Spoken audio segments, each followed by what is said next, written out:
Without further ado, I want to introduce Americo Silva, who's going to talk about the new experience at Shell. And I want you all to think of one thing. Dream about the new car you're going to be driving soon. Dream about where you're going to go fill up for gas. And all of the great marketing strategies that are going to get you there. Americo. Thank you. Great.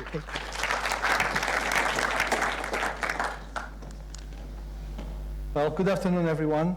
Welcome back from lunch. My name is Americo Silva. I lead digital and social media at Shell. And I would like to thank Brand Finance for inviting me to be here with you and share a bit what we are doing at Shell, the way we think, and some of the work that we have been doing recently. My presentation will be about how to manage digital at scale with impact. You can imagine a company the scale and the size of Shell, everything has a certain weight attached to it. And of course, we want to have positive impact on everything that we do. Because the worst thing we can do is to be unnoticed and to be not seen by our audiences. So I will start with two videos just to warm up everyone. The first video is a bit about Shell and the scale of our business today. And the second video is about what we have been doing in terms of communications. So enjoy the first video, then I will come up after the end.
So that's us in a quick nutshell, and I think you have now a better understanding of the scale and the complexity of a business like Shell in terms of different areas of business, different audiences, different customer value propositions. So I will not say that it's quite easy, because it's not. It's complex, and every day we are trying to do better and better and better. I'm going to show you now a bit of our communication over the last years, what we have been doing in terms of marketing communications, again, different areas of Shell, and I hope you will enjoy it.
So again, a compilation of different communication that we have been doing across different projects, different campaigns, and this is an amalgamation of all of that together just to give you a flavor of what we have been doing.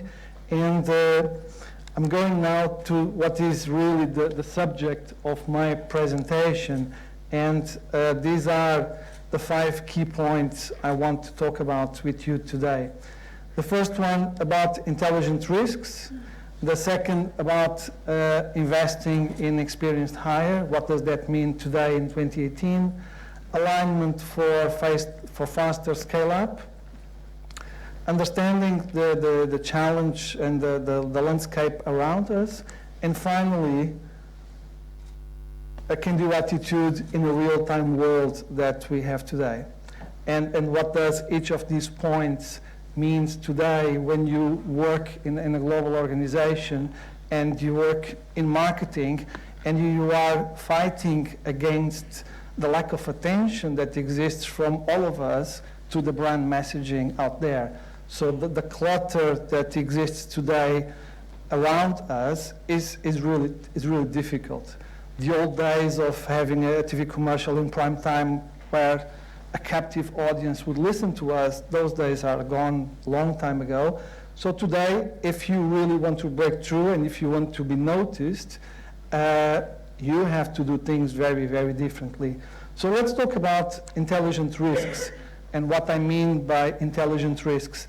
So I was listening to my competition this morning say that they are quite conservative, and I understand the context in which my colleague makes that mention. But I'm here, of course, talking much more in a marketing communication perspective. And when I mean intelligent risks here, I mean that we need to break what I describe as category generic, because otherwise nobody's going to listen to us. So if you want to do that, we need to take some risks. And of course, at the same time, we have the lawyers, we have finance kind of calm down, I don't want to take any risks, that's what they tell us. So the way we work is very much to try to minimize those risks. And yes, there is a bit of risk, but if we minimize that, we can play by the rules that are today needed in order for us to engage with our audiences. And when I mean minimize the risks, I mean test things, A/B testing, social media listening, the capability to stop something immediately if things go wrong as well, the ability to monitor in real time what is happening, rather than I roll out a campaign, 3 months later I'm going to see the results. That reality no longer exists. The reality today is I do something, I start now, half an hour later I'm going to see the result. And I can immediately change things and update and make it work harder, because some things will be working very well, other things will not be working so well, so I can make adjustments. That reality of working in real time, it allows you to minimize the risk dramatically. So yes, I'm happy to say that in many moments, in many marketing activities, we are taking some risks because we feel that is the way we need to move. The second aspect I would like to talk with you is about hiring experienced talent. And I'm going to play a video that I took from YouTube, and I tried to get copyright for that video to be able to show it here, but I was not able to connect with the people that created this video originally, so I'm quoting who produced this video. And this video is a metaphor of client-agency relationships today. So let's watch the video, and then I will comment about it. All right, let's hear what you guys have for us. You got your traditional media, you got your sort of TV ads, print, radio. That's yesterday. It's a world first, and we don't say that lightly. The world's first crowdsourced 3D printed QR code live stream via a GoPro to a smartphone delivery ticket system. I love it. I don't understand it, but I love it. So unfortunately, this is a bit the reality today. On one side, we have a lot of clients that are really wondered by the latest gimmicks that are available. We have a lot of agencies that don't know very well what they are doing in some cases and try to sell all that stuff to us, even if they don't know how to do it, and they will find a way later on. And what I have tried over the last years is really to bring to our organization a group of very experienced, skilled people that brings new skill in-house, because we should not believe that a marketing generalist person that, let's say it is a graduate from our organization, will ever get the level of skills that are required in marketing technology today, for example. So those type of skills, you need to bring them in-house. In my case, it's also quite important in the sense that, because I work at the Center of Excellence level, so my colleagues at in the local countries, or even in some of the businesses, they are desperate for advice, for guidance, and they look at us in the Center of Excellence as, yeah, these guys should have the answer. So they come to us, and we need really to have those answers to help them. If they look at us and they think, well, he knows as much as I do, why should I listen to him? Then things don't move, and we don't get that level of impact that we need to have as a Center of Excellence. So the ability to have talent with the right skills, with the right gravitas to influence either my local colleagues or my colleagues in marketing is very, very important, and something that I have invested a lot in the last years. Today, I would say the majority of my team is experienced hires from portfolio of different sources, from agencies, from consultancies, etc. That's very much the way my team is built today. The next point is about alignment for faster scale-up. And what do I mean by this here is, I think all of us that work in marketing and in communications today with a certain scale, you need really to have some pieces of technology to help you. You can no longer do certain activities without certain types of softwares. And what happened in many occasions in the past was that we tend to outsource that to agencies, and they will do that for us, and they just present us the result, and that's okay. What we have been trying to do over the last years is also to bring some of those technologies in-house. When I mean technologies, I mean marketing intelligence, because this is our data. So we need to manage that data instead of just try to outsource that data to third parties. So bring that in-house, make some very clear decisions on this is the technology I'm going to use for this particular purpose, and then roll out that technology across all the organization.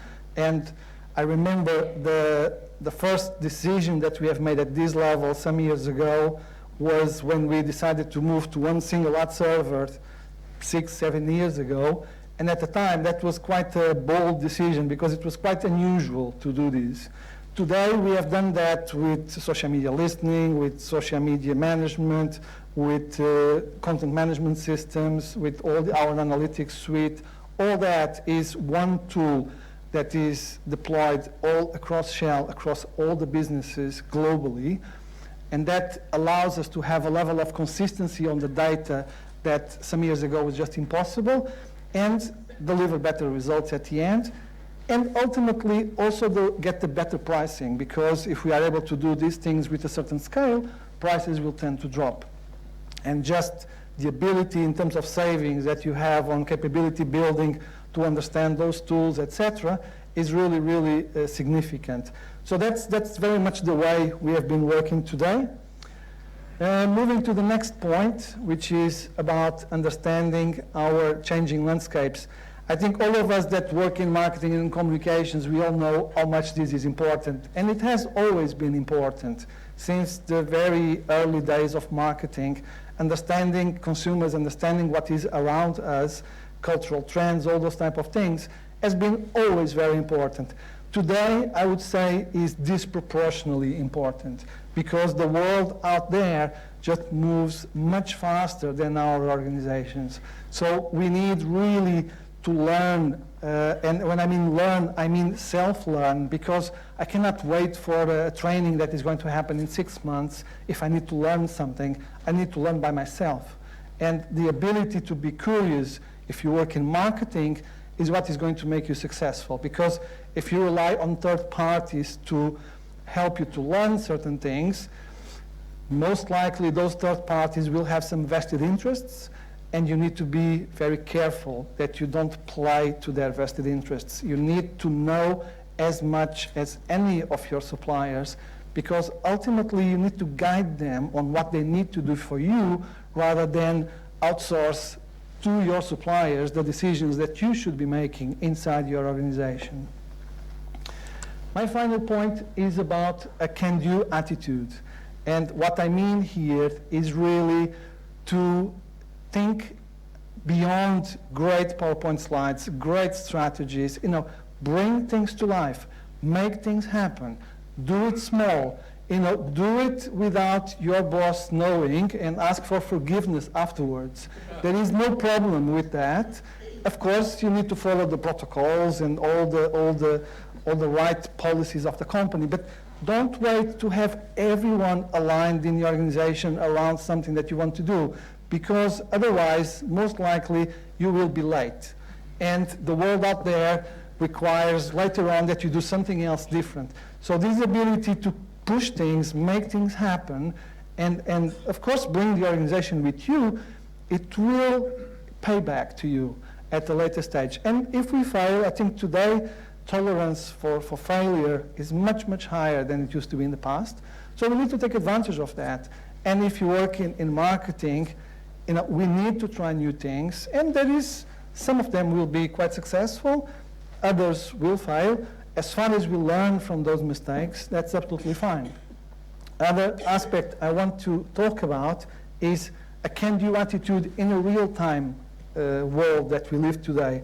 So this picture is from a team that is a combination of Shell colleagues and agencies, and this relates to some pieces of the video that I showed you early, and relates to what we call the Make the Future Live festivals. And this group of colleagues, they worked for 3 or 4 days in this event, and they were able to produce content, distribute content, amplify, do the moderation, do the community management, do social media listening, all in real time while the event was happening. There is no time, if you do an event and next Monday you put something in the press that was a result of that event, something like that, guess what? Nobody cares. It's just too late.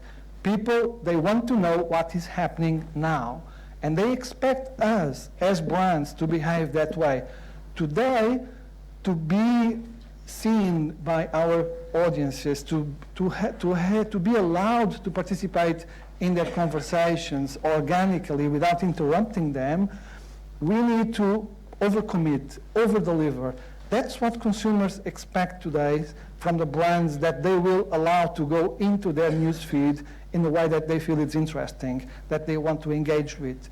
If we want just to do, let's say, the basics without putting any type of commitment behind, consumers notice that, and most likely they will you just became wallpaper, they just don't notice you. You are just another one in the middle of the crowd trying to reach them and try to engage with them. So this has been an incredible experience that we have now managed, I think, approximately 5 or 6 events where we had this type of real life setup, and it has generated the best ever results that we have from a social media perspective and engagement perspective. The best results came from this type of activity for us. And it has been a really learning. I know that we are not the only company doing this. There are many other companies that do these type of things. But we are, I would say, in a group of a small number of companies that has already started doing these things. So that was it from me. Thank you very much. And I hope you have enjoyed to know a bit more about Shell and the way we work and the way we think about marketing and communications these days. Thank you very much.